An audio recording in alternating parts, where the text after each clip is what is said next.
Pokemon. Yay! James, Carter, Cathhart. I know I'm called a bunch of different names. It's because early on in Pokemon, when I was doing some union stuff and non-union stuff, so I used my name back then was Jimmy Zoppy. And then it was Billy Beach. And now it's just my real name, but so I'm known mostly by Carter. Carter's fine, that's my middle name. First name Jimmy, so call me whatever it is. I know, it's funny. His family calls him Jimmy, but everybody at the studio calls him Carter. Carter. I don't, so weird. So I was Beware and Carter, James, whatever. From now on, I'm Carter. Carter. Hey, Carter voices Cornavine, and obviously James, Jesse, and Meow. Carter's also Meow. I can't remember who else in this video, but I know Cornavine's in it with Cornavine. It's funny. It's There's a Pokemon towards, I think it was season 18 and 19 named Politoed, and the reason why I got the voice is because I could go, so I went Politoed, and they went, you're in! Oh, wow! Look, it's waving! You sure are cute!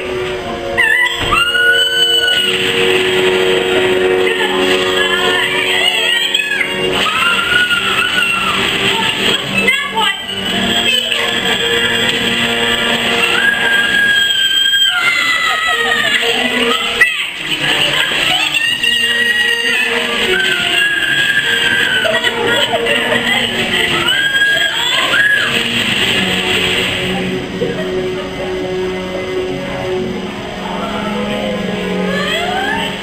Did someone ask something? We're here to find out. Noble answers are what we're all about. The beauty's so pretty, it's the flowers and moon hide. Oh, it's on me! Oh, where's this time to spread money out? You've got to come out and save us, BBQ! BBQ! What is that? Yummy! Delicious! Richer than rich! It's snobby honey nectar!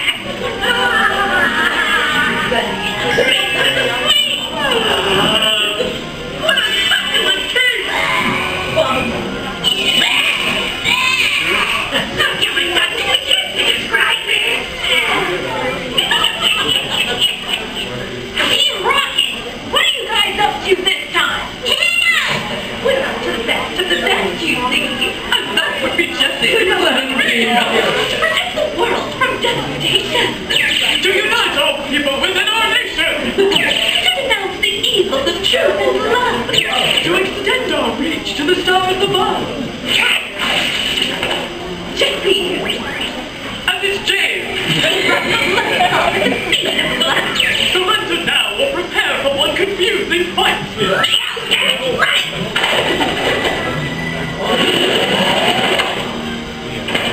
I suggest split it to 2 teams. Okie dokie. Yeah, okie doke. Of course, when I agreed to this, I hadn't planned on being part of PBR. Hey, whatever. It's time for you to pretend to be the pokey little faces.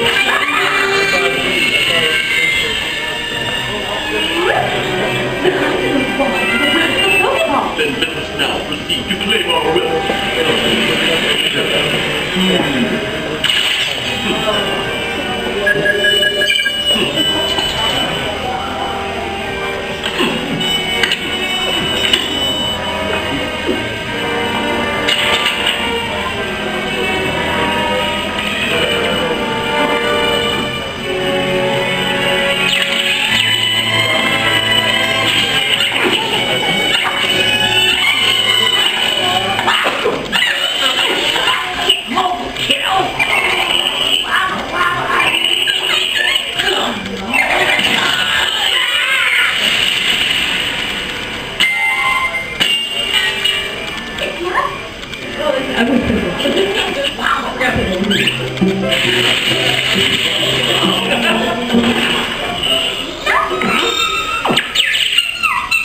Chill out. No way we're stealing Pokeballs even if we look like thieves.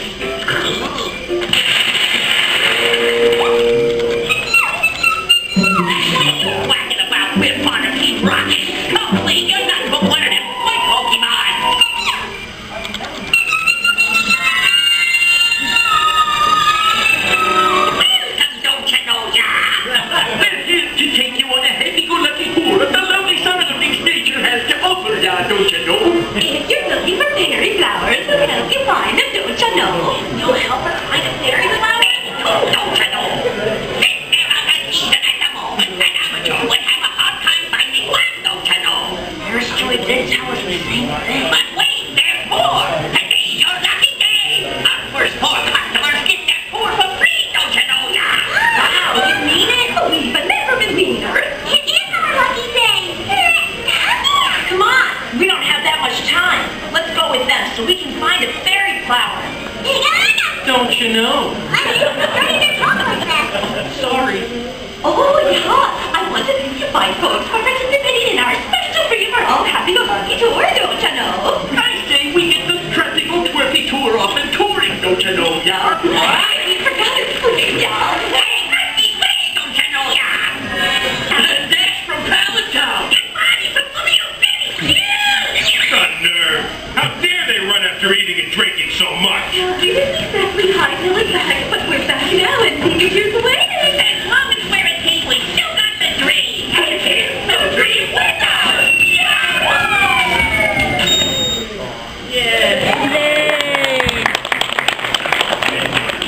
I love breaking the fourth wall. Yeah, that's always fun. Do it all the time. We train hard. I think that's like my favorite episode. It's just so funny. It is fun. Yeah, I wear real tight pants up here. But it was still fun. It's fun. So there you go. There's a sampling. Yeah, something was nice. That one? Yeah. I think so. Yeah. When did Sun and Moon start? Season 20? 20. Season 20, okay. We need to see the new movie. That's all I'm going to say. Oh yeah, when is the new movie out? Yeah. In previews. I don't know when it actually hit. Like, I think. No.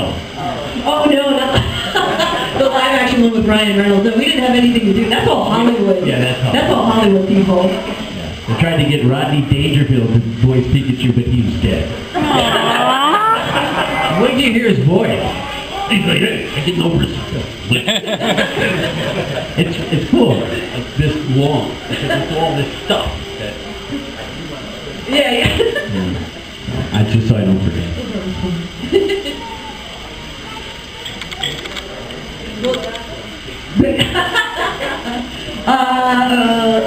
So okay, I was a theater major and I was to Broadway and be a star, and that didn't pan out so well. So far. Doing Broadway is very hard. You're usually sitting and waiting for auditions for like hours and hours. You have to be there like 5 in the morning, and they give you a number. Here's a number, and there's like hundreds and hundreds of people sitting there, and you're sitting there all day, and your number might not even be called. So if your number's not called, then you have to like go back the next day and the next day and the next.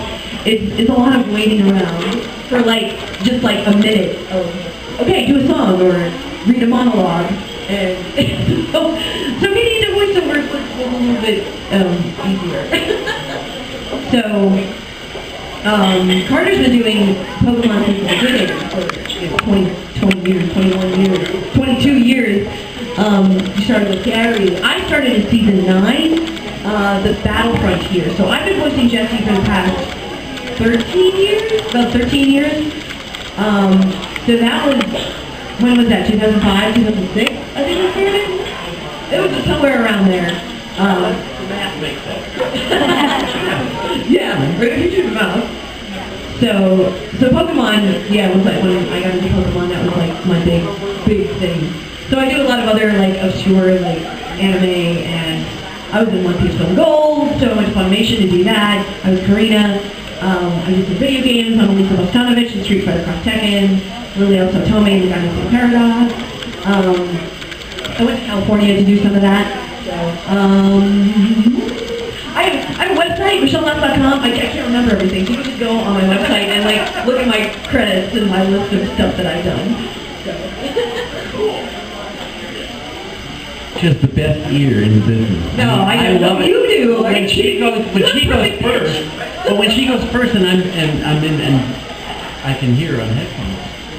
It's just amazing. gonna, no matter how Jessie looks, and Lord knows Jessie can look different. After she gets out of the water and all that kind of stuff. Her hair is like her trademark, I think. But she's right there with it. It's amazing. Oh, can I say something about the movie? The movie. Well, not like what's in it, but because they already like published this that it's animated by the animators who did Attack on Titan. So just the way it looks is really cool. Exactly. That's what I thought. Because I watch it, I don't know, who else watches Attack on Titan? Does anyone watch Attack on Titan? I'm like, yeah. So, I love this show, it's a great show, and I think the animation is just beautiful. So, somehow, they got the animators from Attack on Titan to animate this last Pokemon movie. So, you gotta see, it just looks beautiful. So, it was like a little different tone, I guess, with the animation, like different from the show. So that's how I kind of played off of it a little bit. Because it looks so different. I won't say anything, but really mad. That's already out there. That like it's out on the internet. Okay. It's animated, but I can't say anything else about the movie. Cool. Well, okay, I'm James Carter Cathhart, and I started taking piano lessons at 5. I went to the Interlochen Arts Academy as a piano major. I graduated in 1971. I had met Dave Brubeck's son Chris at the academy, and after I graduated, he asked me to join a group of his called New Heavenly Blue, and we started playing 2 generations of Brubeck shows. And so I played trumpet as well. I haven't played it recently, but back then I was playing trumpet and keyboard. And so every night we closed the show, and Jerry Mulligan and Paul Desmond were on the band. So I was the trumpet, Chris was the trombone, and I said, I can't believe I'm standing next to these legends. So I did that until 1973, moved to New York, started writing songs, playing in bands. Then in the 80s, I got a recording studio and was doing everything and anything. And then one of the jobs early in the 1990s was we did the theme package for a show that was on ABC on Saturday afternoons called the ABC Weekend Special, which was a live-action show for kids. And the host of the show was this cartoon cat named O.G. Reedmore. The Cats has been, I have 2 cats, but Cats has been looming large in my life. So they came to me after the music and they said, we don't like the guy that was voicing that. He said, do you know anybody who could do it? And I've been, loving doing voices in the shower. And I said, sure I do. I said, we have nobody. ABC, of course, broke. And I said, sure. So I started I did the opening as O.G. Reedmore. I spoke like this, O.G. Reedmore. Yeah, reading is a fun adventure. All this kind of stuff. What happened was they started doing all these PSAs for Project Literacy, and pretty soon, I just did all these public service announcements, and you walk into a library and there'd be a life-size O.G. Reedmore in cardboard saying, read a book. So from then it just started going, and I was doing these kind of little offshoot animes, and I tell you, if you proud of me, I don't think I could remember a lot of them. But then, you're Nikki and Utina. Well, who also plays the piano? That's right. See, I don't remember the actual chronological when they started, but what I do remember is '97 because we were still doing a lot of music and working at Taj. And Larry said, "Well, we got this show that's coming in, and we don't know anything about it, but there was a strobe effect, and a bunch of poor kids had epileptic fits watching it in Japan. That's all we know." Okay. So we started, and 3 months after we started, it was on at 6:30 in the morning in New York. I would imagine it was on early everywhere. 3 months later, it was like Beatlemania. It was just insane.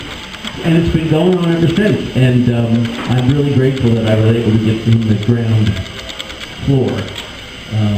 That very first episode, the one thing that I kind of wish they would have put in movie 20, which they didn't, you can see the back of Gary's head when you see the Pokemon that he got, but you don't hear him. Because I was hoping he was going to be with the cheerleaders and just being a snot and, you loser, and saying, hey, they're my grandfather in the Pokemon business. That kind of stuff. But it was a blast. And then when we were going, by then 4 Kids was doing 3 or 4 shows, and it got up to 8 shows, And so there was a small group of us, and we just kind of go in every day, and they had 4 or 5 studios, and it was like Yu-Gi-Oh! And One Piece, and which I know a lot of people have problems with. I don't even remember all the shows. Wait, Club. Ninja Turtles. Ninja Turtles they had, and I was one of the dinosaur sportscasters. So for a while, that really was, it was just non-stop. And then around season 5, that's when the original writer, Michael Hagney, who was brilliant, he really established the tone for Pokemon, as far as I'm concerned. And he was moving on to a show called Kirby. He was going to write Kirby. It was brand new, and I really wanted to write.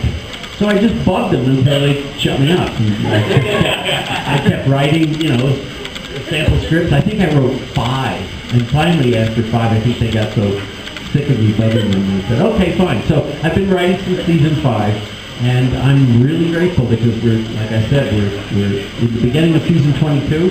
And if it wasn't for you all, I don't know what I would be doing. So thank you. But that's my story.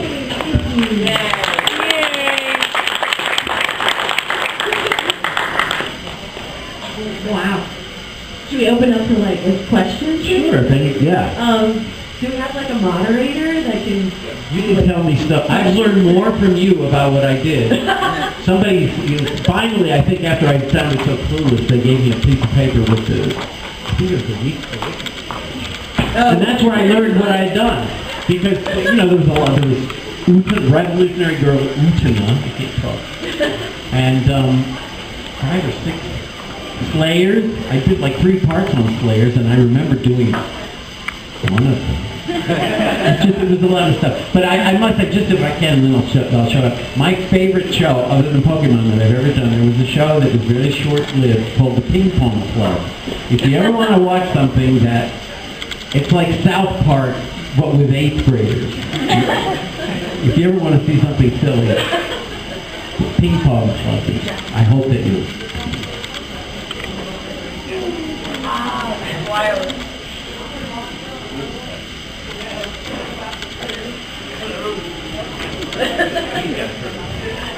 So yeah, if you have any questions, I mean, a lot of stuff went on and still does, and we love every minute. Any questions, guys? Any questions? Don't be shy. We can bring it to you. And we can bring it to you, of course.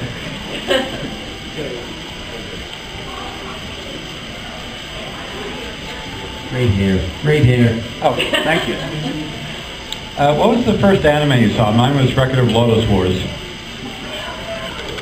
That we were in, or that we saw? That you ever saw in your life? That we ever saw in our life. When I was a kid, I mean, I used to watch Voltron, but I didn't even know it was anime because I was just a kid. So I didn't know it came from Japan. So I used to watch that. That was cool. Like Speed Racer. I didn't know that was from Japan either because I was just a little kid. I was just like, yeah, Speed Racer, go Speed. But I got into it, and I like anime. I watched Attack on Titan. It was really cool.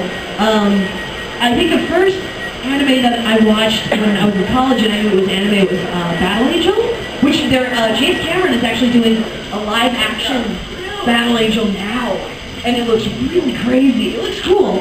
I hope they stay like good with the story, like keep with the story, because the story is just like so crazy. But because like it was really short. It was only like 2 or 3 episodes. It was just like short OVAs. But I wanted to know more about it, so I actually got the manga because like they didn't want to continue it. I don't know why they didn't continue the animation, but the manga went on for a little while, so that was really cool. And then I watched like Yu Yu Hakusho, Inuyasha, things like that in the beginning. I love Cowboy Bebop. It's really good. I love that show, and I'm a big fan of Ghost in the Shell. I really like Ghost in the Shell. I haven't seen the live action one yet with Scarlett Johansson. I know a lot of people were angry about that. Cast an Asian woman, Japanese woman, but I don't know. We'll see. I'll see too. I didn't get a chance to see it yet, but I'll have to check it out. What's your first like anime that you watched? Speed Racer. Speed Racer. Yeah. I mean, I spent most of my time, you know how you can't get up to go to school at all to save your life and your parents are dragging you by the hair. But on Saturday morning, I grew up in Indiana, northern Indiana. In Chicago, we had 4 TV stations in Chicago is where they all came from. And they started showing cartoons at 6:30 in the morning, and I had no problem getting up. So I really was a Warner Brothers baby. I mean, I just was totally raised on Bugs Bunny and every part of that. But Speed Racer was definitely, and of course the thing I remember the most is, what's with this guy's eyes? They're like huge. And I just loved the whole attitude of it. It was a lot different. But I still probably, Bugs Bunny would probably be my roots. And I tell you the truth, I learned more about World War II watching Bugs Bunny cartoons than I did in school. Because Warner Brothers had a clause in the contract for Merry Melodies that they had to put one song from their catalog in every cartoon they did. And this was in the early 40s. So all those songs, we did it before, and we can do it again, and we can... It's all World War II stuff, and World War I. So I just was fascinated by all that stuff, and it really stuck with me. And to tell you the truth, when Michael Hagney was going on to Kirby, he kind of gave notes, you know, since he's been writing the first 4 years. And he just described everybody's character. He said, Meowth is really kind of a cross between Curly from the Three Stooges and Bugs Bunny. And I thought that he really nailed it, you know. I mean, I still did what I want to do, and I did definitely when I started doing James. I love Eric, but I didn't want to spend my whole time trying to sound like Eric. So I just figured I'll just do what I think is my version, and it's worked out really well. So anyway, long answer to a question: Speed Racer and Bugs Bunny. Oh, tell them about your Snubble story. The Snubble. So he voiced Snubble. Yeah. And like how you came up with it. Oh yeah. Like how you came up with this voice. Snubble was in movie. He was in the short before movie 1. So Michael Hagney was like Snubble was like a bulldog, cute bulldog, but a bulldog. And he was like, I don't know what to do with this voice. I don't know what to tell you. And so we were thinking about it and looking around and said, you know, remember Edward G. Robinson from the 40s and 30s and 40s? Because he was a gangster actor. Talk like that, saying, man, you go it my way, I'm going to blow your brains out. And Hagney was, that's a good idea. So we just started messing around with it, and it just kind of turned into, So Snubble is really Edward G. Robinson. He's a genius guy. Any others? Oh, welcome to Ask Custom Ringer.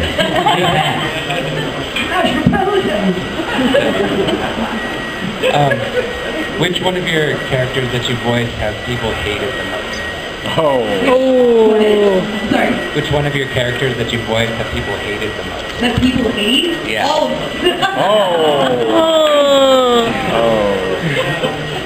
I don't know. I hope they don't hate it.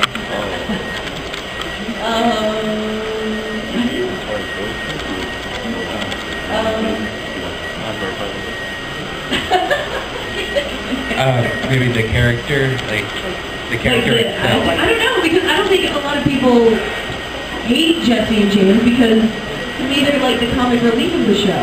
Yeah, they do bad things and they're always trying to capture Pokemon and Pikachu and stuff, but they're funny. I mean, when they dress up, when they do crazy accents, when they're acting all weird, I think they're hilarious. I think they're really fun characters. I think people, it's one thing to hate a character, it's another thing to love to hate. And I think a lot of kids love to hate Gary. You know, I mean, he just came up with some stuff, as you know.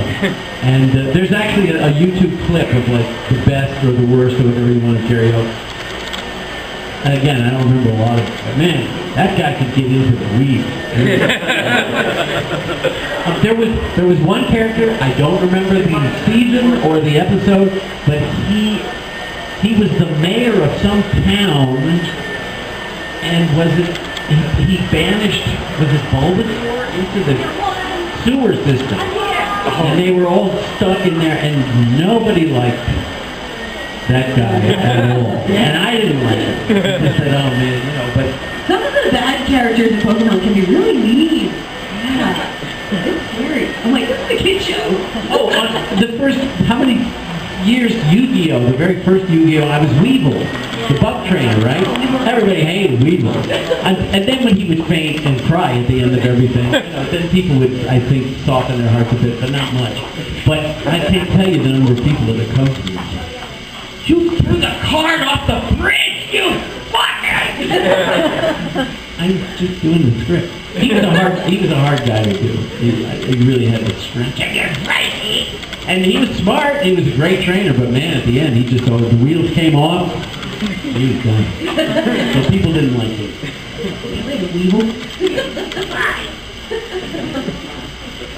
All right, who's next? Go here, then I go here. Hello. Hi. So, you've been voicing Meow for well over 20 years.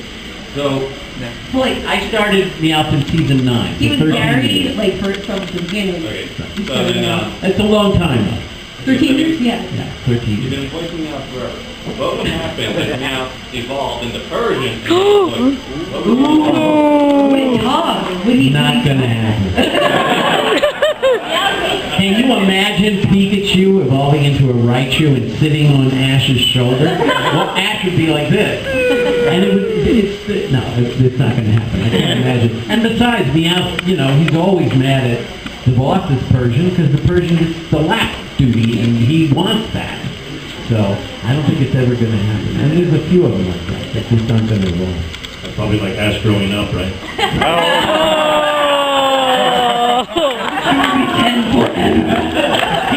In season 19, Ash, I don't know if you remember how he looked, but to me, he looked like, and acted like he was like 14. That last season. He got a kiss from Serena at the airport as they were leaving. It was off camera, of course, but he did. And then all of a sudden, season 20, Ash looks like he's not 10, he's like 6. His face, big movement, it's cute as a button, you know?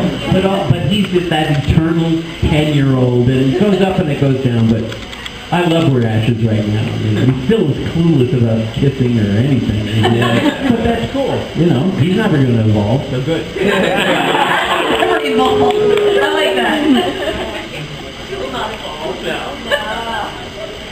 So I'm not sure if you guys are already planning on doing this, but I was wondering if you guys could recite the Team Rocket model for us. Yeah, I haven't. I was looking through this morning. There's about 200 models in this. Wow. Well, this is close to the original. You know, the thing about these episodes is that I always try to tweak it a little bit so that it has to do with what's going on. So this is from season 19. Yeah, I don't know even what it's about. Let's see what the name of the episode. Championing a research battle. Episode 25, so this is the model that's a lot more. So if you want to read that. For children, And make it double. Our eyes are on you. to protect the island from devastation. To unite all people within our nation. To not the evil children we love. To extend our reach to the stars above. Chickpea, And James. Team Rocket blessed us with freedom light. Surrender now or prepare for a scene-stealing fight. Yeah, that's right.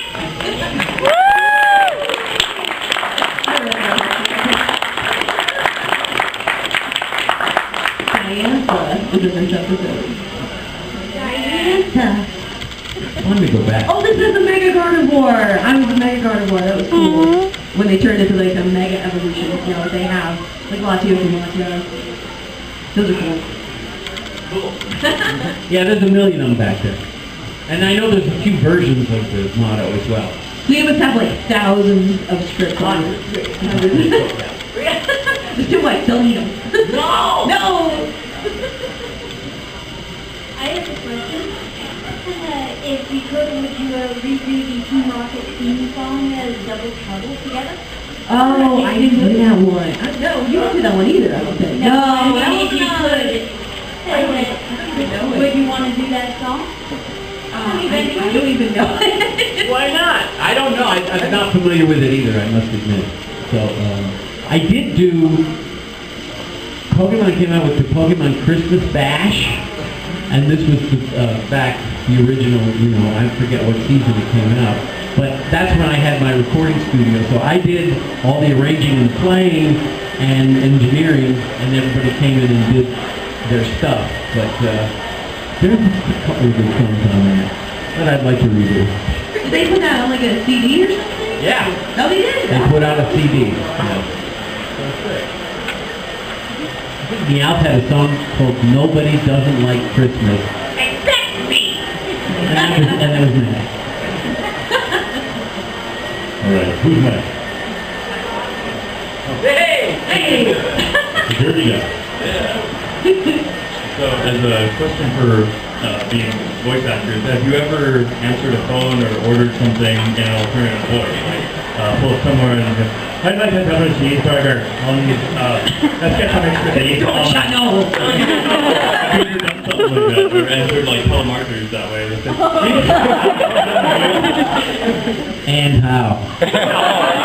Well, yeah, the holidays are coming up, so I love when my family gathers together. They're like, do the voices! I'm like, oh, that's this week, Thanksgiving. My family gets together, and everybody knows what I do, so, yeah. But that's funny, telephone. One of my boring jobs is telephone prompts. So that's like one of the things you can get into, to help pay the bills. Is telephone prompts, which my parents hate that I do that because, like, they just want to talk to a person. It's the thing when you call and it's like, thank you for calling the Mastercard. Please press 1 for this, press 2 for that. And I do those, and it's like, and somebody gets paid to do that. And I told my parents that I started working on those, and they like hate it. Why? I hate those things. I just want to talk to a person, and it is a person, but it's a recorded person. So you're not actually talking to someone that can talk back to you. So that's one of the jobs you can do. I do it a lot. I probably do it more than I should. And the story that most comes to mind, because I did this, well, I don't know if I did it. I didn't do it hundreds of times. I did it scores of times. When I first started being Mr. Mom, my son was 8, my daughter was 7. And they were wonderful, and they are wonderful, but they were kids. And I used to take them to the grocery store, and they'd drive me back. So what I would do is, if it got really bad, because sometimes I would pick them up from school, and they'd be walking together with their friends and be really nice. As soon as they got in the car, they just started pounding on each other. And so then I had to deal with that and then get home and try to get them out of the habit. So what I would do is, I would say, guys, you want to go out to dinner? Yeah, Daddy. So we'd go to like Charlie Brown's or one of those the family restaurants. I would order in Meowth Boy. And they loved Pokemon, but they hated me ordering in Meowth Boy. Because there was a really good chance that the server didn't have a clue. Just maybe thought I was just psychotic, Well, first to start out, the kid's gonna have chicken fingers and fries. And they would just kind of hide. So that was definitely one. I used that a lot. It came in really handy, and it worked because then they behaved for like a day. It was great. A day. Yeah. And I told this story yesterday, and it's quick, but when Pokemon Go first came out, and so it was 2 years ago. I thought it was a year ago. Right? So in New York, there would be groups of kids, 8, 10, and they would not be looking at the traffic lights, and I can't tell you how many times they almost got hit. But they'd all be looking, and they'd go up to a church or a library because they were all where they would get the Pokestuff. So I'd walk behind them, and I knew that a lot of people were catching me out. So I went behind them and I said, "So did you catch me yet?" And they would look around and look at this. And they never thought I was Meowth. They just thought I was crazy. But I loved doing it. It was really fun. That's that. Another question from the Hi, so out of all the seasons you guys have done and all that, what has been your guys' favorite Pokemon from Team Rocket? Such as like Viper and Waffle and all that? Favorite Pokemon? Yeah, definitely. Oh, well, the Carnivine, right? I think Carnivine and Turtwig. I know Turtwig wasn't a Team Rocket Pokemon, but I just love doing. I love doing Piplup. Oh, they're just so cute. He was just so cute. But Carnivine, I thought, had the biggest heart of all the Pokemon. And he could hold a lot of Pokeballs in his mouth, as you could see. I mean, Piplup's my favorite Pokemon, but Jesse never had a Piplup. I like Mimikyu a lot. Well, I do voice Beware. Beware is hilarious. It's funny how I got Beware. The director said, "Well, I know you can reach that high, so I'm going to give you Beware." Oh, okay. And then I listened to it in Japanese. I was like, "Oh dear God, really high." In Japanese, it's super high. Screaming. So that was fun, but I do like Mimikyu a lot. I don't voice Mimikyu, but man, it's so funny doing those like crazy moves and stuff that they do. I hope those came out yet. Those came out, right? Yeah. Those showed up. Because when I know the moves, There will be more. those crazy Z moves with like Mimikyu and stuff, and it's got like let's snuggle together, which is super creepy. I didn't believe it. I called them. I said, "Let's snuggle together? Really?"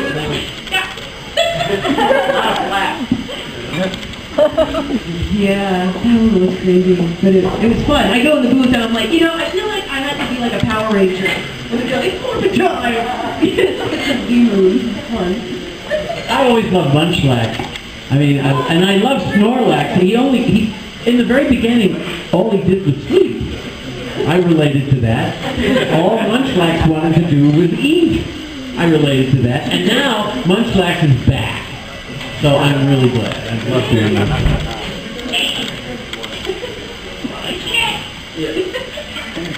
All right. Anybody else? Sure. Thank you. Good morning, guys. Good morning. I think my question will be, if you guys could choose, mythical, legendary, one Pokemon for Jesse and James to have as part of Team Rocket, what would you want the most? Piplup. Turtwig. Turtwig's so cute. The thing is, there's, like on my Facebook page, I found a picture of James. He'd been poisoned by, why can't I think of the name of it? The new one. Marini. Blue and purple. Right. Marini. Holy cow. So he's being chased by every Pokemon that's ever bitten him on the head. I think James, I may be prejudiced, is like the best trainer of them all. He really knew how to train his Pokemon and take care of them. They loved him to pieces. Yeah. But they all bit him on the head. That's how much they loved him.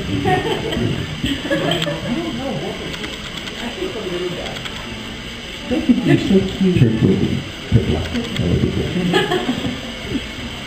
Got a question. Oh, sure. So, with like the Pokemon, how do you impart personality onto a Pokemon that doesn't speak? We listened to them in Japanese first to see. Well, some of them we actually had to audition for. I think I auditioned for Piplup. Audition for mostly the starters. We did audition for like Litten and Oshawa and all those. I'm trying to think. Rowlet. Who are the new ones? Litten, Rowlet, and Popplio. I'm not any of those, but I got Beware, and I like Beware better. So sometimes, Beware I didn't have to audition for her because she's just like I knew you could reach that high. So. Yeah, just like Politoed. I could because I could do that. I got the part. Weird. It's a little punching bag in the back of the book. It's a lot of stuff, yeah, that like if you audition for the Pokemon, what you can come up with. Because like Mark Thompson's really good at coming up with like weird things too. Like he wasn't Swine when he was like Nano Swine. What was that one that he did that was really good?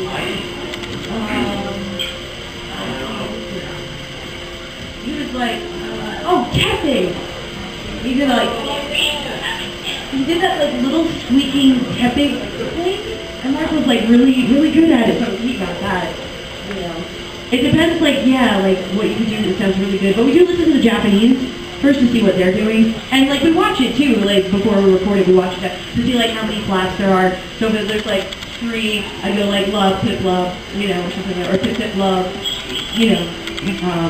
But yeah, like we watch like whatever they do. Are they fighting? Are they happy? Sad? Eating is cute. We're like, eating. I like when they're eating. It's just like really cute. When I went in for Gary, I don't think I auditioned, but I think I got interviewed. They wanted to see, because 4 Kids, it was brand new, it was 97, they didn't know it, they just were getting started doing it. I think before that, they had the copyright to Cabbage Patch dolls. And they were doing just fine about that. But they asked me, and they didn't play me the Japanese, because, you know, Japanese Gary sounds completely different. But I just looked at his hair, and I said, well, his hair is pointy, and he's got a sound pointy, too. And so we just went, and they were fine with it. They loved it, so it was fine. But these days, we really do listen to all the Pokemon first, just to see what they're up to. You know? I happen to love all the Japanese voice actors. They're incredible. And that's what I listen to. I got an earful of that forever. And brilliant, just brilliant stuff. I love when they do like English, which is my name. And I like when we're listening to the Japanese people, like, thank you, Pikachu. In Japanese. Or Jesse goes, it's the showtime! Yeah. I love it. I love it. Who's next?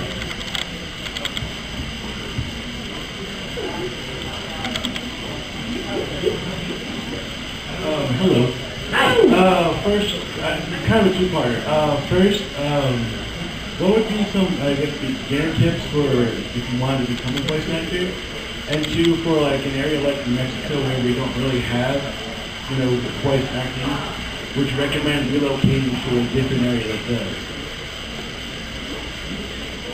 A lot of people have said, you can do stuff at home. You can. I actually do. I got a home studio. I got like a whisper room and things like that. I got Pro Tools and an iMac and microphone and all that stuff. So you can do some stuff from home, but dubbing, especially, like you have to be in a studio to do that. Even with like some video games I've done at home, but a lot of the bigger ones like Smite and like Street Fighter Cross Tekken and stuff, you have to be there. I had to go to California to do that. So the auditions, a lot of them, they want you to do it at home now. It saves like so much money for the studio because you don't have to pay for like an engineer and a director and everything. You can just do it at home. But I would kind of recommend moving to the area if you do want. I mean, the big areas are like Texas and New York and California. Those are like the biggest areas. Texas has like a lot. I mean, even though they're really far apart, Houston is far from Dallas, but they have like Sentai, Okatron, and Funimation there. But they also have a few, like they have Gearbox too, who does like Borderlands. So there's a lot of different studios in Texas. Texas has more video games and anime and animation. New York, I think, has more commercial work, and there's Pokemon there, but there's not a lot of animation work really in New York, which is what I do a lot of like ESL, telephone prompts, things like that, audiobook. New York, I think, has more commercial audiobook work, and California is just like Nickelodeon, Disney, like everything is out in California. Texas is the cheapest to live. I'll admit it. Like I was there. Like I stayed there for like a month. I worked on One Piece and a couple other things. And that would be the good One Piece, right? The Funimation One Piece. Sorry. But I noticed that I looked around at housing and apartments, and it's a lot cheaper to live in Texas than New York and California. I would say California is the most expensive to live. I mean, a lot of people look for roommates.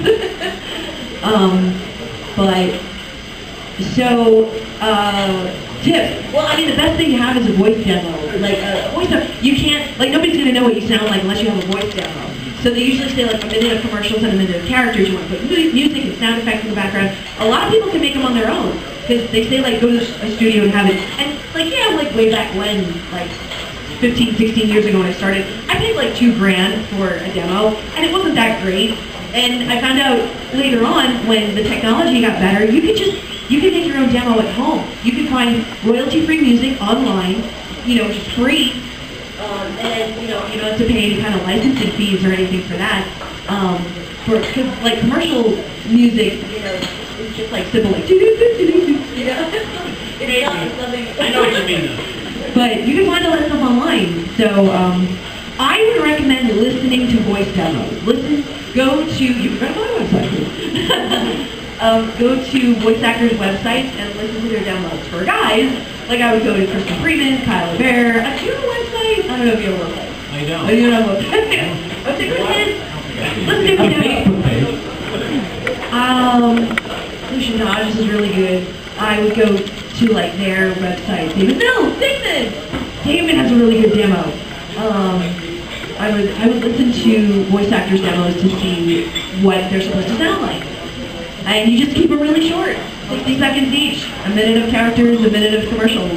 And that's it. They'll listen to 10, 15 seconds. They'll be like, this person's awesome. Or, nah, I don't think I'm going to call them.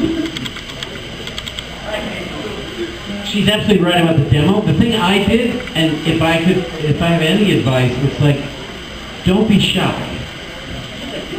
Talk all the time, even to the point of making everybody crazy. Because when I was watching Bugs Bunny, that's all I did was imitate. So I kind of knew, like you can tell the way I talk, I'm not going to be rattling any floorboards doing those deep voice commercials or I don't know what. But I knew that I had this sound, and so I practiced a lot. And then when I was getting ready to do my first demo reel was, I think, a minute and a half long. I started, I knew what kind of sense of humor I had, so I went to the New York City Library and I just started researching funny stuff. I asked the library and I just would comb through these stories and that'll fit what I can do and that'll fit what I can do, and I tried to put a variety in but make everything really short.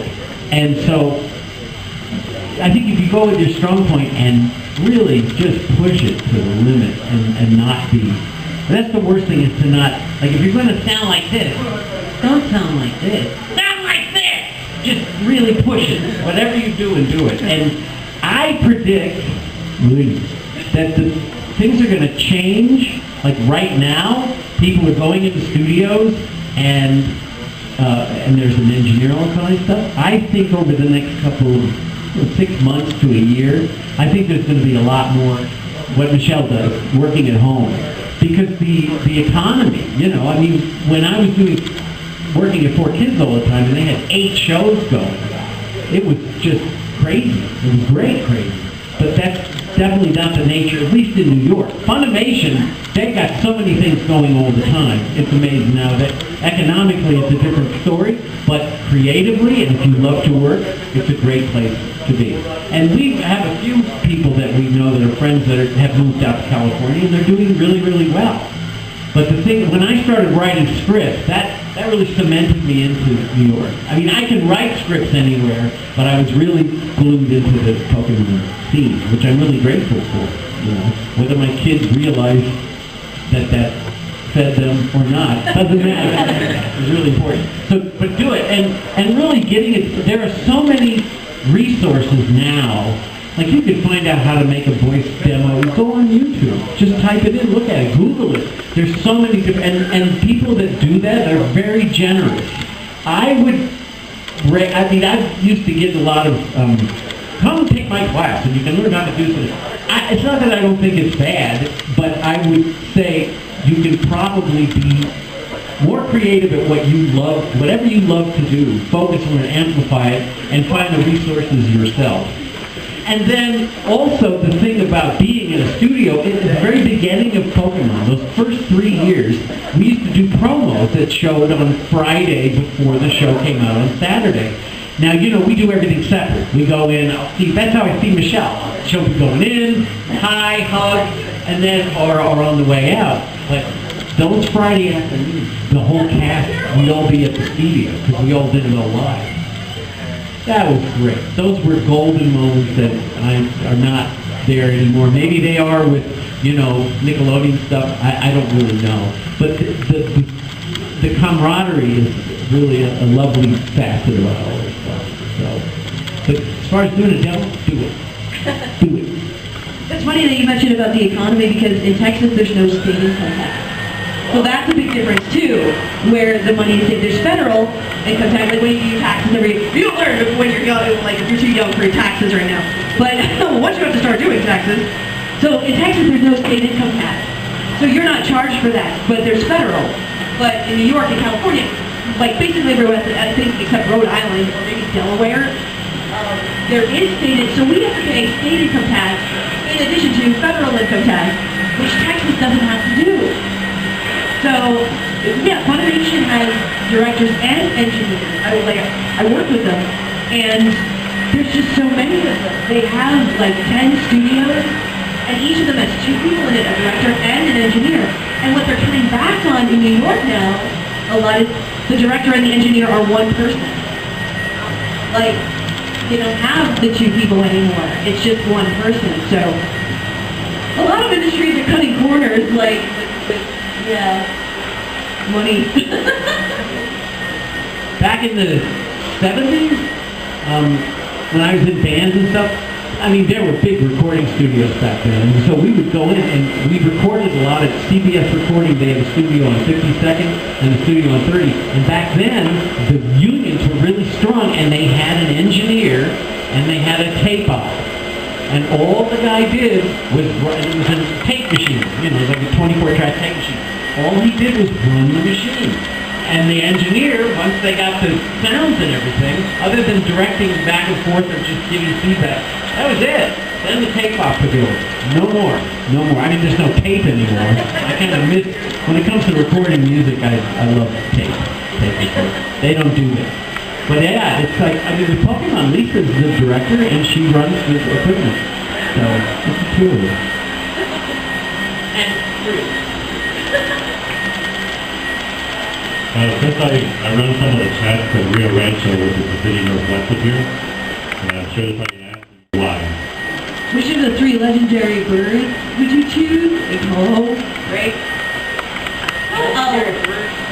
We're in the original 3. Oh, it's cool. Yeah.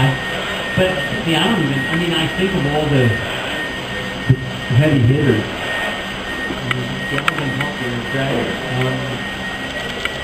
That's a hard question. Or just the original 3, from the original 3. So, who are the original 3? There's Articuno, Zapdos, or Moltres. Oh, Zapdos, Moltres, and Articuno. They used to just get really loud. I admit, I mean, I love all the Pokemon, but the cuter they are. I do like the cute ones. I love Turtwig and Chimchar and Piplup. Like, yeah. So I think they're like my favorite starters. Yeah, but that they're doesn't so hit cute. you. There's a lot back there. You want to run here in the back?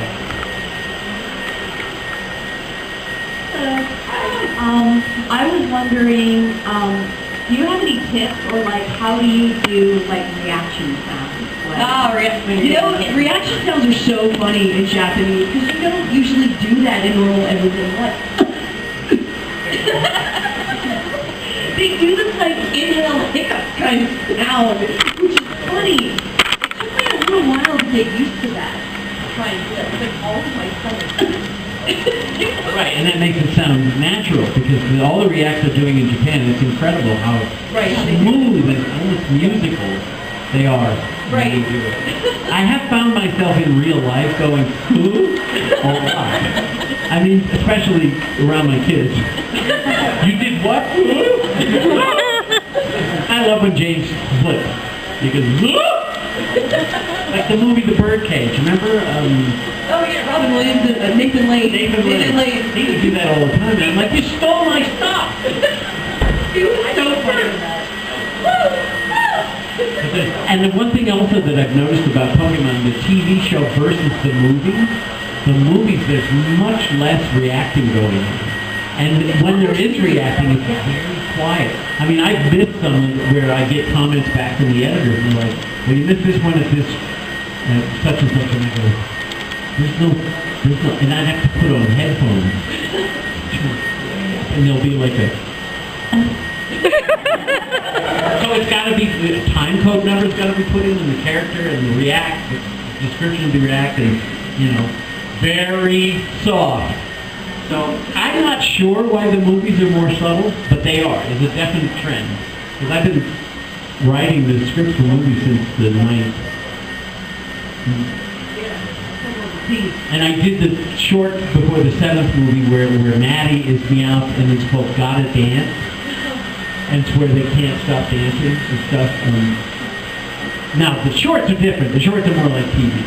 But the actual movies are really quiet. Everybody's just calmed down, until they're not. But most of the time, they're really not on the show. I would say Pokemon is probably the loudest, except for Dragon Ball. It's probably the loudest show on TV. It's incredible.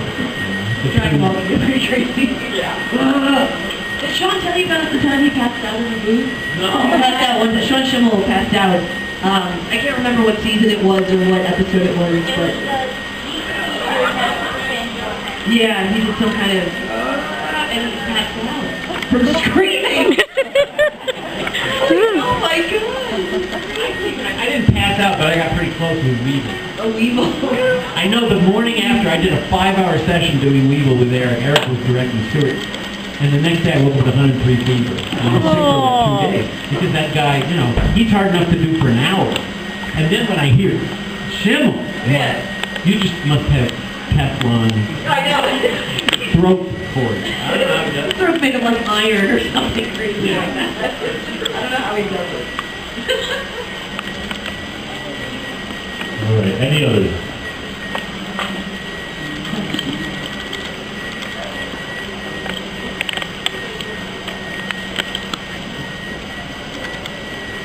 Good morning. Morning. What was the hardest character? What was the hardest character you were? Probably Weevil, right? Yeah,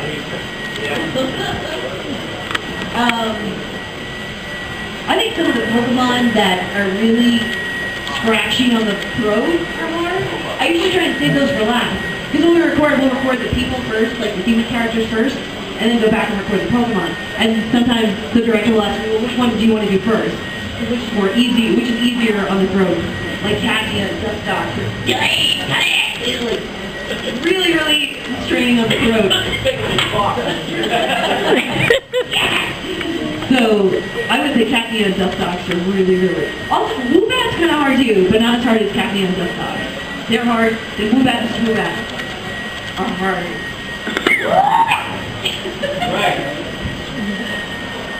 I always do James first. Because, you know, James is clean, calm. But sometimes, and I forget about it, if I go in and we're working on like 2 episodes, so they want to get them done in chronological order in case I drop dead, they'll have a complete episode. But I'll do James and then it's Meowth. I mean, when they get blown up, Meowth is way up in the sky. And he's always got this kind of, especially when it's screaming, that built-in gravel. And it's really soprano range. I mean, if you look at a treble clef, he's above the staff all the time, and I'm glad I can do that.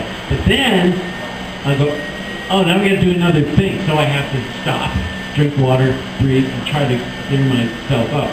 And I've gotten pretty used to it, so definitely the cleanest voices first, and then, you know, what was Muck? Muck used to make me. Everything was just... And then they would pitch it down, you know, because I don't have a... And you know how big he is. He's back too.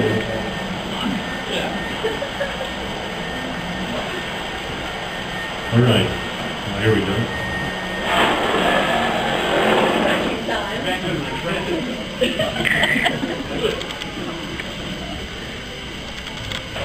Hi. Just kind of a fun question, if you don't mind. If Team Rocket could meet with anyone from any other anime, maybe one you've done, maybe one you really like, what do you think would be the best encounter? Like, maybe encounter... I don't know why I'm thinking of Jesse's hair and like the Dragon Ball characters. Like Super Saiyan 1, 2, and then it's like Super Saiyan Blue, Super Saiyan God, you know, and now it's like Super Saiyan Rose, and now it's like red, like a reddish pinkish color. I don't know why I think that would be funny to see comparing their hairstyles. That would be really funny. That would be hilarious. Because they change color. They have dark hair and then they go Super Saiyan and it's blonde, you know. Does he turn into Super Saiyan? That would be cool too. I'd love to see Jesse with like blonde hair. It would be so crazy. Oh, she blonde? I don't know. She wears a wig. Well, she wears a wig, yeah. I can't, I mean, Michele definitely is the authority on the cartoons. What I would like to see, remember Abbott and Costello? Abbott and Costello, or the Three Stooges, but Abbott and Costello especially because they did movies like Abbott and Costello Meet Frankenstein, Abbott and Costello Meet the Mummy, Abbott and Costello Meet Team Rocket. I would pay money for that. And to have animation with real people because they, that's second nature now. What a script. I would beg to write it.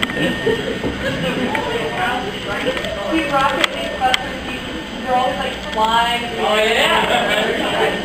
Oh, yeah. Team Rocket meets Fatty Arbuckle. Bring him back. Team Rocket meets Speed Racer. Because they talk so fast. Hey, you guys going to the guy driving car, speed. I like the like a supernatural Scooby-Doo crossover. Scooby-Doo! Well, you see a lot of Scooby-Doo in Pokemon. Especially when they're running and screaming because the background is so blurred. And that's exactly, or when Jesse or somebody, they do a Charlie Brown, or they lift up their faces and all you see is their little nose and they think, oh, it's Charlie Brown. I love that they lift from everybody. All right, who's next?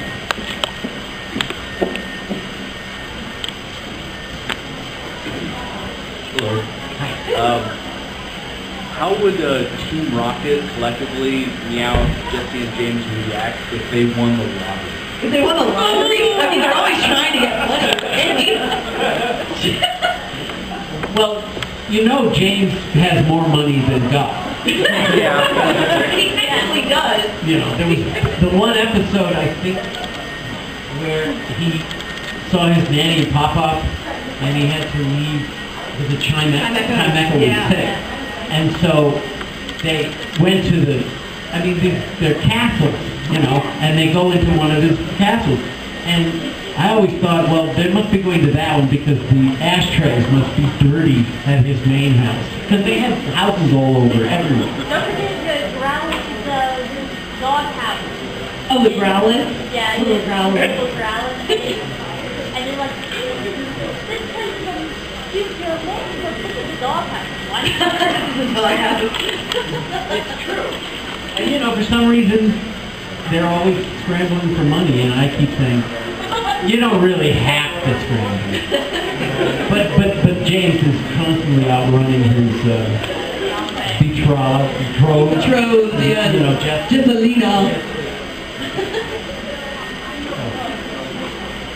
They do fine though. I mean, somebody's financing those machines, and it has to probably be the boss.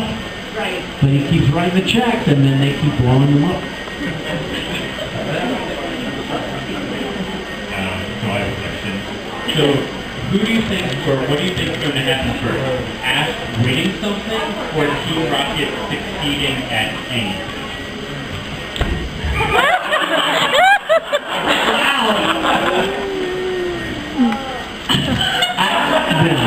I can't really see either thing. But, Team Rocket, there were those 2 seasons, I don't remember the numbers, where they got good at what they were doing, and they were wearing black and really serious. That was black and white. Black and white. And that's what they were dressed, like black and white.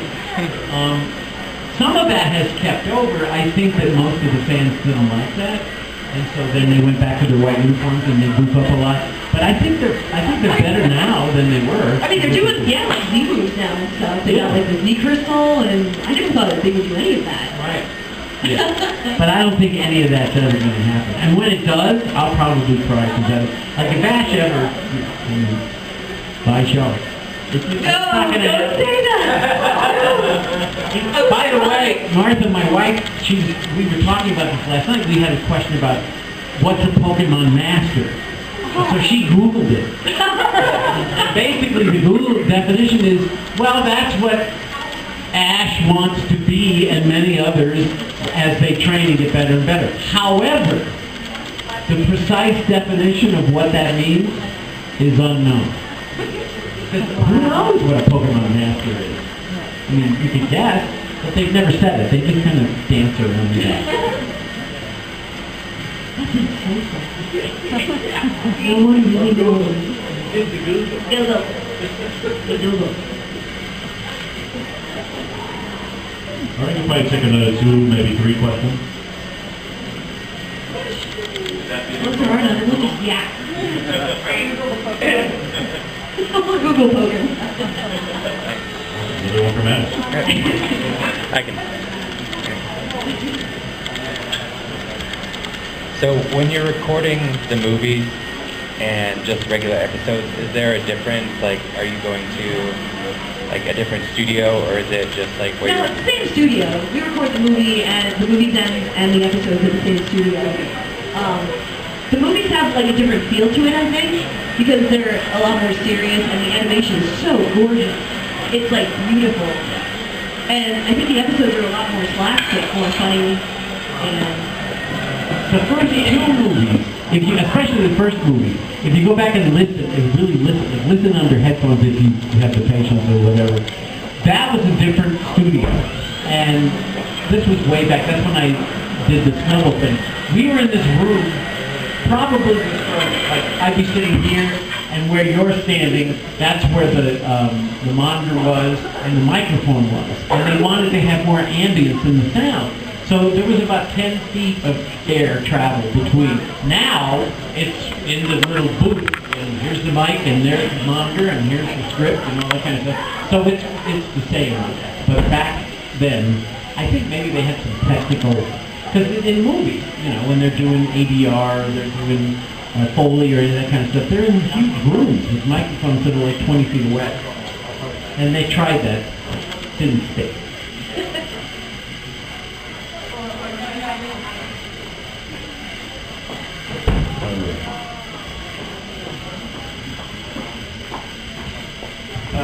So kind of a follow-up to this gentleman's question. Series versus movies. Do you guys get any, like, as far as pay, do you guys get anything extra for doing movies as opposed to doing series? That's a good question. I don't think anybody's ever asked me. Well, people have asked me, like, how much you get paid? Are we allowed to say movies do pay a little more? They do. Yeah. Well, the same with video games, too. Like, video games pay a little more than the shows. Which is funny because foreign dubs pay less than what, like, a prelay show would pay, like The Simpsons or like Futurama. A prelay show is they record the voices first and then animate afterwards. But there's so many different shows from so many different countries that a lot of people do dubbing now. So in France and Italy and Germany and like all these different studios. So yeah, foreign dub actually pays less than like something like The Simpsons would pay or something. I mean, The Simpsons have been going on for a long time, so they get paid the big bucks. Well, believe it or not, you would think that the original, the Japanese version of Pokemon would be that they do the dialogue first and draw to it. They do it the way we do it here to a point. But they all are in a room together and they kind of all get up and say their lines. And as you can tell when you're watching the Japanese dub, they miss a lot of slap, or they'll start talking and there'll be no slap, all that kind of stuff.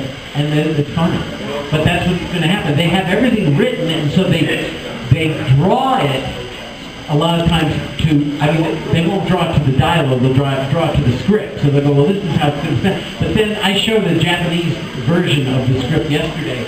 You'll see whole pages just scratched out in red. And then on the right column, there'll be all the final things. So a lot of times it's done, and they'll just change it, but they would just rather leave it. And it's fine. But we really try to get it spot on, or we get beat. In America, we're very meticulous about the mouth. All right, one more question. Make it a great one. One final one. There you go.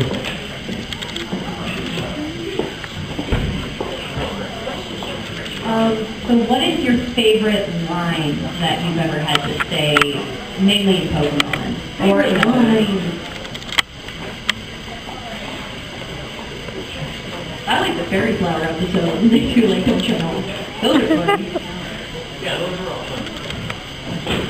Favorite line. I don't know. I mean, there's thousands of lines back there, and I think my favorite challenge is now in the Lola, Professor Oak's cousin Samuel. His big thing is doing puns. He does puns, and when he's talking, when he gets to the pun, his face will change into whatever. It's always a Pokemon name. Just like Professor Kukui he does puns on move names. So the problem is, especially with Principal Oak, that the Pokemon are totally different names in Japanese. Oh, right. So the joke, it's like, I gotta come up with a joke that uses a totally different name, and it's gotta somehow make sense. And it's a little scary, because sometimes, you kind of squeak by, but it's fun. It's fun to have that challenge. I mean, there's a whole lot of great James lines, and like, I love double entendre lines. I did I mentioned it yesterday when they're blasting off and they've been trying to steal all this, what they call fruit. I don't think they can call it fruit anymore. It's just a bunch of bananas. And as James is blasting, he goes, I don't care what people say, I don't know the fruit! I love that stuff. Favorite line?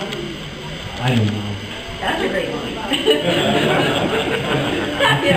I don't know. Sorry.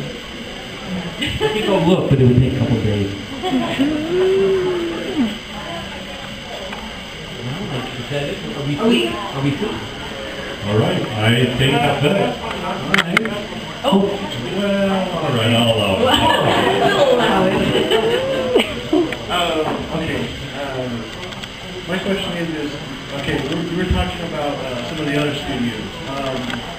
Is there any, like, I don't want to say, is there any bad blood between, you guys in New York versus like some of the other studios? I hope not. I don't necessarily know, how to word it. Rivalry, yeah. Rivalry? I don't think so. I think the biggest, and it didn't last, and everything's fine, but between season 8 and 9, when much of the cast changed, obviously anybody that had grown up with Pokemon and just hearing those voices, it was uncomfortable to hear new people doing voices.